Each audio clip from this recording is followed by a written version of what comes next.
ఓం శ్రీ అరుణాచల శివ. అతి ముఖ్యమైన విషయం, తప్పకుండా ఈ వీడియో లాస్ట్ వరకు అయితే చూసేయండి. 3 డిసెంబర్ అరుణాచల కార్తీక దీపం. దాదాపు 50 లక్షల మంది వచ్చే అవకాశం ఉందని అరుణాచల ఆలయ నిర్వాహకులు అయితే అంచనా వేస్తున్నారు. అక్కడ రక్షణ కోసం 15,000 మంది పోలీసులను కూడా ప్రభుత్వం వారైతే నిర్వహిస్తున్నారు. ప్రభుత్వం నిర్వాహకులు ఇంత కష్టపడుతున్నారు కాబట్టి మరి మన వంతు కూడా మనం సహాయం చేసేద్దాం.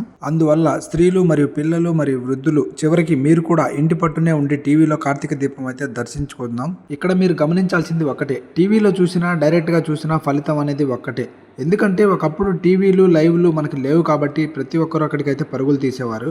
ఇప్పుడు అన్నీ ఉన్నాయి కనుక హాయిగా టీవీలో చూసి నమస్కరించుకోండి. ఒక 2 వారాల వరకు ఈ రద్దీ అయితే అలాగే ఉంటుంది. దయచేసి ఒక 2 వారాల వరకు పిల్లలు పెద్దలు ఎవరూ వెళ్ళొద్దు.